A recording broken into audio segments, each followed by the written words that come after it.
ओला दुष्काळ जाहीर करून शेतकऱ्यांना सरसकट मदत द्यावी अशी मागणी वंचित बहुजन आघाडीसह रिपब्लिकन सेनेच्या वतीने करण्यात आली। गोविंद खरात, प्रतिनिधी।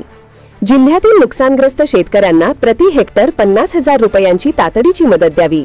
शेतकऱ्यांचे पीक कर्ज माफ करून वसुलीला स्थगिती द्यावी। शेतकऱ्यांच्या मुलांचे शैक्षणिक शुल्क माफ करावे। या मागण्या मान्य न झाल्यास तीव्र आंदोलनाचा इशारा देण्यात आला आहे।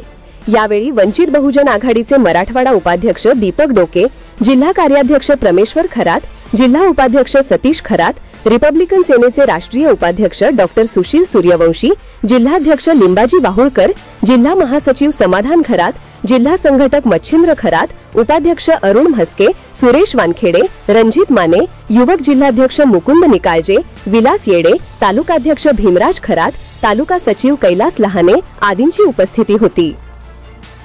सर सैनानी आनंदराज आंबेडकर साहब आगे बढ़ो, हम तुम्हारे साथ हैं। सर सैनानी आनंदराज आंबेडकर साहब आगे बढ़ो, हम तुम्हारे साथ हैं। जालना जिल्ह्यामध्ये वल्ला दुष्काळ जाहीर झाला पाहिजे। जालना जिल्ह्यामध्ये वल्ला दुष्काळ जाहीर झाला पाहिजे। शेतकऱ्यांना 1 लाख अनुदान मिळालं पाहिजे। शेतकऱ्याला 1 लाख नुकसान भरपाई अनुदान मिळालं पाहिजे।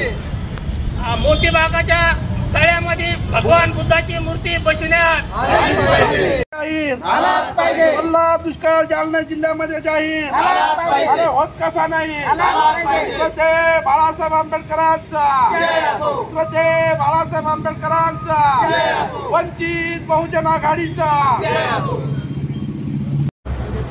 जिल्हाधिकारी मार्फत जे काही अतिवृष्टीच्या पार्श्वभूमीवर जिल्हाभरामध्ये दौरे सुरू आहेत, या जालना जिल्ह्याचे जे आमदार आहेत त्यामध्ये प्रामुख्यानं परतूरचे आमदार बबनराव लोणीकर, जालन्याचे आमदार अर्जुन खोतकर हे फक्त स्टंटबाजी करून या ठिकाणी जिल्ह्यातील लोकांना म्हणजे दिशाभूल करत आहेत। खऱ्या अर्थानं पंचनामे करण्याची गरज नाही।